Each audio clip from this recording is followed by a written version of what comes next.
Well, tonight I'm going to talk about a topic that we all know a little bit about. Everybody probably has a camera, right? Some of you have those $2,000 DSLR cameras. Some people have got little pocket cameras. Probably everybody has got like a little cell phone camera. But unfortunately, a lot of times when you see pictures that people are taking, they turn out to be something like that. And it's really a shame when what you see is something more like this. And so tonight I thought I'd just go through some of the basics on how you can use your camera, and it could be a cell phone camera, it could be a fancy camera, it could be a little pocket camera like I like to carry around with me. Things that you can use to make better pictures. So let's start off with the basics. Number one is you need to get the best quality. Your camera, your cell phone, all the fancy cameras have settings on there. And when you set it up, you want to try to adjust for the highest quality setting. You might say, well, Tom, you know, I don't need to take 16 megapixel camera pictures. I can take that 0.3 and it looks fine in the camera. Yeah, but when you blow it up, especially if you want to make a picture, it looks lousy. So SD cards are cheap. Memory is cheap. You know, take the highest quality picture that you can take. Now you're probably going to say, well, how do I find that setting? Where do I find all of these things? Because every camera is different. You know, they all have these different settings. Well, you're going to have to get the book out. I mean, if you're young enough, you may play around with it and you may stumble across the right settings. But for somebody like me, I like to get the book out and go through it and find different things. Unfortunately, these books these days are not books anymore. They're on CDs or they're online, and so you're going to have to go online to actually find it and find all of these different settings. The second thing you need to do is get closer. And again, Jeff, I'm going to use you as a good example tonight because Jeff was taking pictures and he had a little pocket camera. The problem with most cameras is you can actually shoot from a pretty far distance, and I can zoom in, but the light down here is not that good. It might be good to your eye, but it's not good to the camera. So generally, you want to get as close as you can without, you know, you don't want to invade Bill's space here. You don't want to get like this and say, hold it, Bill. But I mean, you want to give him a little distance. But I mean, the closer the better. You're going to get a better quality shot if you're relatively close.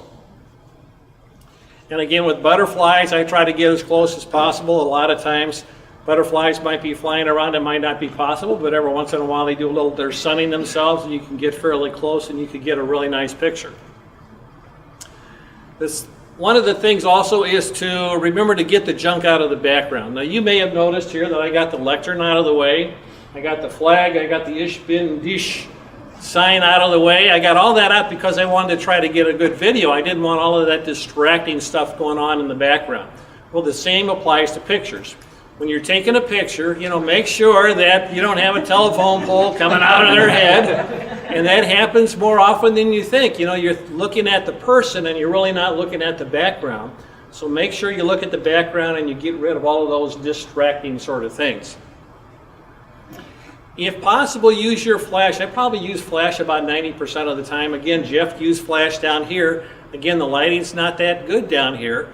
And you could probably get a better picture. Even when you have a strong, say it's like 12 o'clock noon, you think, oh, I got plenty of sunlight, but that sunlight is also casting some dark shadows, so a lot of times you can use a flash to do some fill-in, and so you can actually get a better picture. Again, you're going to have to go to your settings.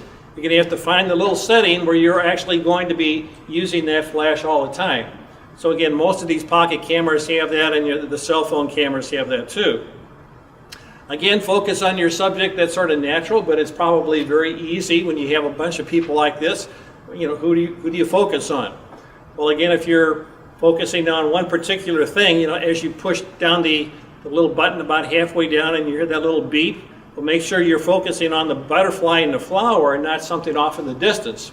Because a lot of times you'll take a picture and on the little screen it might look okay, but when you take it home, it'll be out of focus. So take your time and make sure you focus on the subject. In fact, what I try to do is I try to focus on that person's face or their eyes and try to get that in focus, and then I know everything else will be fine.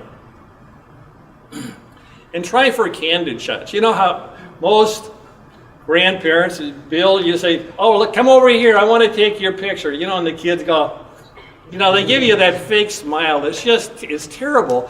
So as much as possible, I try to take candid shots. And so this is a picture of me with my son when we were a long time ago.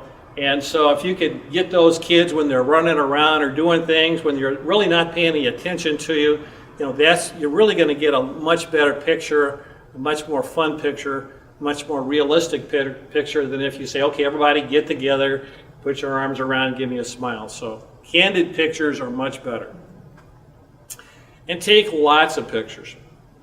Again, with the cameras we have today and the SD cards, you can take 100 pictures. In fact, a lot of professional people might take 50 or 100 shots just to get the one that's really nice.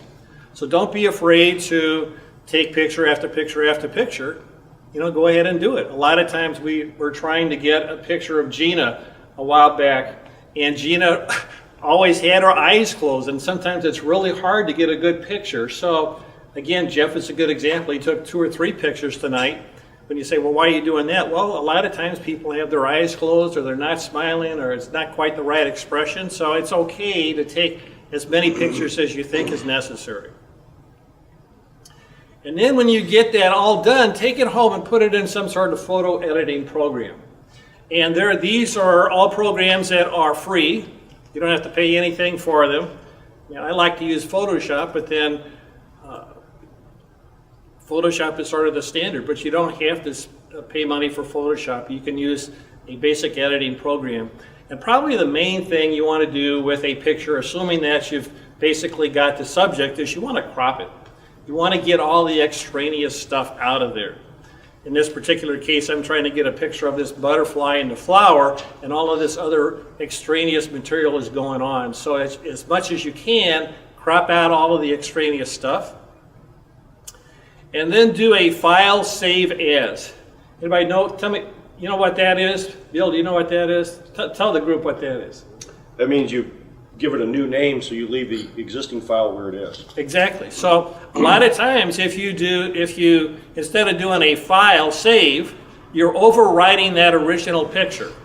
So if you ever say, oh, you know what, I really wanted that big, large picture, and all of a sudden all I got is this little crop picture, try to do a file save as. Again, in Windows, you just go file save as, give it a new name, and you've got a second copy of that picture, and it's just exactly like how you want it.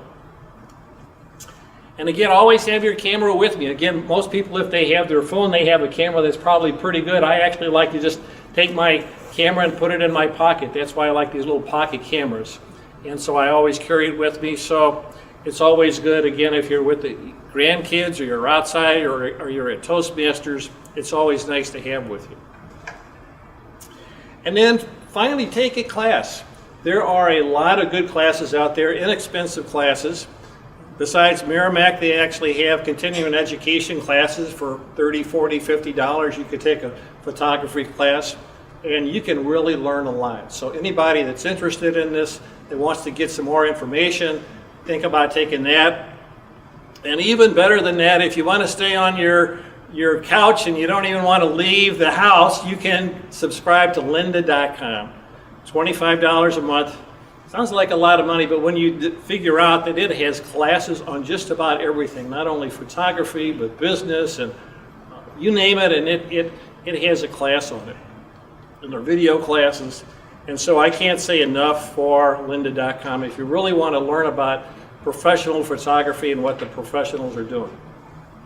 So to summarize, if you want to get away from a picture like this, and you go to a picture like this, and please, go through the camera basics, try to remember some of these basics, and hopefully this will improve your picture taking in the future.